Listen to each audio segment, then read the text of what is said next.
In this episode, we're going to talk about some of the most broken cards in Magic history. This is what this episode is going to be about. I'm David the Geeks and Jocks, and let's jump into the video. We will not talk about the Power 9 in this video, and the reason being is that Mark Rosewater even explained into one of his Driving to Work episodes that Richard Garfield knew that these cards were so powerful, but he never thought, one, that the game was going to escalate to the popularity it did, and two, he never thought there was going to be a competitive scene. Now we know that those both things are wrong, but since he intended that these cards will appear every once in a while in the wild, he never thought that players will actually buy these cards to have them in their decks, because obviously they were the most powerful cards in the game. Having said that, we are going to focus on 3 cards that either by chance or design were the most recent boogeymans for at least the modern meta. And we will start talking about Jace the Mind Sculptor. Jace the Mind Sculptor, that for 2 colors and 2 blue, he is the mascot of Wizards of the Coast. He's actually the first planeswalker to have 4 abilities. But what are those abilities? Let us see. Name is a Remora Cyto Grave Titan. This seems quite reasonable. Guillaume Waffa tap a laser land, and he says, 4 mana, Jace the Mind Sculptor. How's a mountain? That is going to occur, and what's he going to do with it? He's going to Fate Seal Matignon. Looks at a card, says, that's just fine. And that is all he has apart from a mountain. Sure. Ben lays land number 5. Sure. 4 of them gives him Jace the Mind Sculptor, and he quickly has to go to 2. So Minus 12, it exiles all cards from target player's library. Then the player shuffles their hand into their library. Premiering early that year, it was no surprise that this card made it into the Pro Tour of that year. And that was when it was legal in Standard. With a banning in 2011, Jace the Mind Sculptor never saw play in Modern. Actually, it was unbanned on February 12th of 2018. I even remember what I was doing that day, because Jace the Mind Sculptor caused a lot of problems on TCG Player, because a lot of people were trying to get the Planeswalker, and a lot of vendors refused to sell this card at the price it was at, because the price steadily kept going up so fast that a lot of vendors refused their sales. And this obviously angered the community that was eager to play the Planeswalker in the modern format. Now, Jace the Mind Sculptor is part of what is called the Lorwyn 5, first appearing obviously in Lorwyn as Planeswalkers, and it was the Lorwyn 5 are Chandra, Liliana, Ajani, Garruk, and Jace. But he wouldn't be Jace the Mind Sculptor until World Wake that happened in the plane of Zendikar, and a legend was born. So Jace did a small splash, but obviously blue-white control decks are still a thing, and they still play Jace the Mind Sculptor. Not so much in 2021, but power creep is a thing, and that is what moves us to our next card. That is Hogaak Arisen Necropolis, that for 5 colorless, green black, legendary creature avatar that came out in Modern Horizons that has Convoke and Delve, and you can cast this card from the graveyard. It also has Trample. This card first came to life June 8th of 2019, and it was dead by August 26th of 2019. I remember pulling this card in the pre-release for Modern Horizons 1, and not thinking much of it.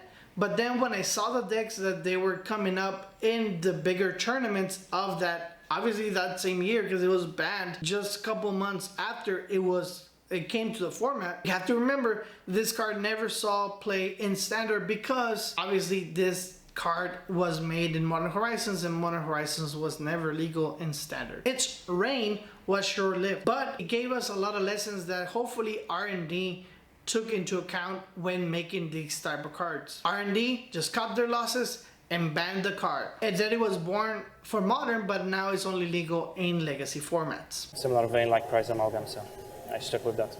Let's take a look at the payoffs from the deck here. Of course, Hogaak, Arisen Necropolis, still a 4 of, and Vengevine. And we're gonna talk about the Prince. Yes, the Prince himself. Oko, the Mind Sculptor. No, I'm kidding. Oko, Thief of Crowns. He's so overpowered that since he came out, it made its way all the way into Vintage. Revoker chump blocks. Jody just trying to buy himself time to draw lands, but not looking good. No, But what does he do that is so overpowered? It's Augusta play. He's going to go for the Oko Thief of Crowns, and it is going to resolve. Resolve? That is a huge step forward here for Andre Strosky. So he's going to go for Oko plus Gilded Goose. Curious to see what he does with Oko.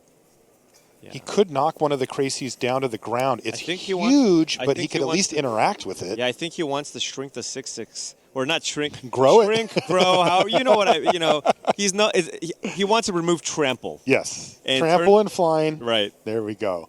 That was not that great for him. It wasn't. I mean, it's a similar thing happened with Paulo, where he drew 3 Okos off the Hydra Crazies that he cast.